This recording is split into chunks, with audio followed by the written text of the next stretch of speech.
дар вилояти Суғд аввалин ҳолати фавт ҳангоми сар задани сӯхтор ба қайд гирифта шуд. ҳодиса дар шаҳри Хуҷанд рӯзи шанбаи санаи 14 январ дар манзили истиқоматӣ ба амал омадааст, ки боиси марги як мӯйсафеди наздик 70 сола гардид. дар ин бора субҳи имрӯз санаи 16 январ масъулини раёсати хадамоти давлатии оташнишонӣ дар вилояти Суғд иттилоъ доданд. гуфта шуд, ки ҳоло таҳқиқи ҳодиса идома дошта, сабаб ва зарари сӯхтор муайян карда мешавад.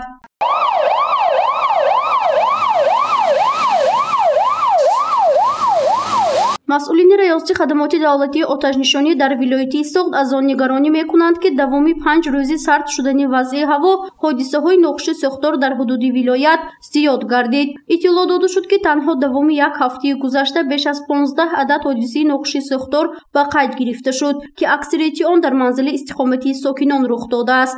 сабаб нодуруст истифода бурдани ноқилҳои гармидиҳандаи барқӣ ва таҷҳизоти худсохти барқӣ мебошад.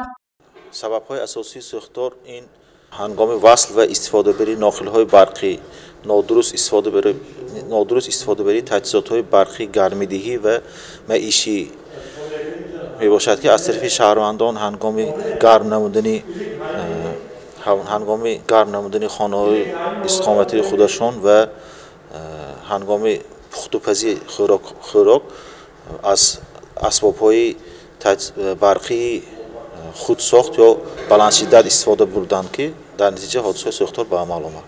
охирон ҳодисаи сӯхтор дар ноҳияи Ашт рӯзи якшанбаи санаи 15 январ соати 3:30 субҳ дар манзили истиқоматӣ рух додааст. сабаби асосӣ нодуруст истифода бурдани таҷҳизоти барқӣ мебошад. таҳқиқоти ҳодиса ҳоло идома дошта, зарар ва омилҳои сарзадани сӯхтор дақиқ карда мешавад. бино ба иттилоъи сӯхторнишонон, дар умум давоми 15 рӯзи моҳи январи соли 2023 дар ҳудуди вилоят 31 ҳодисаи нохуши сӯхтор ба қайд гирифта шуд. ин рақам дар муқоиса ба ҳамин давраи соли гузаштаи 2022 9 ҳолат зиёд мебошад. аз шумораи умумии 31 адад ҳодисаҳои сӯхтор 23 адади он дар манзилҳои истиқоматии шаҳрвандон ба амал омада. сӯхторҳо асосан дар ноҳияи Свитамин, шаҳри Хуҷанд, Панҷакент ва ноҳияи Ашт нисбат ба соли гузашта зиёд ба қайд гирифта шуд. иттилоъ дода шуд, ки зарари умумии сӯхторҳо дар ин давра беш аз 300 000 сомониро ташкил додааст. ҳангоми хомӯш намудани сӯхтор бошад, аз тарафи кормандони хадамоти давлатии оташнишонӣ молу амволи давлатӣ, ҷамъиятӣ ва хусусӣ ба маблағи беш аз 51 миллион сомонӣ эмин нигоҳ дошта шудааст.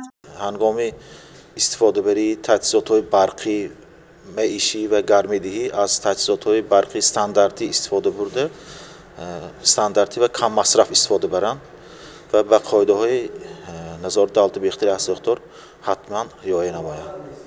дар сурати ошкор гардидани ҳодисаҳои нохуши сӯхтор ба рақами 101 занг зада хабар диҳанд. масъулин сокинонро огоҳ мекунанд, ки ҳангоми истифодаи воситаҳои гармидиҳандаи барқӣ эҳтиёт бошанд, манзилҳои истиқоматии худро беназорат нагузоранд ва ҳангоми аз хона берун баромадан ҳама намуди қувваи барқро ҳатман хомӯш кунанд.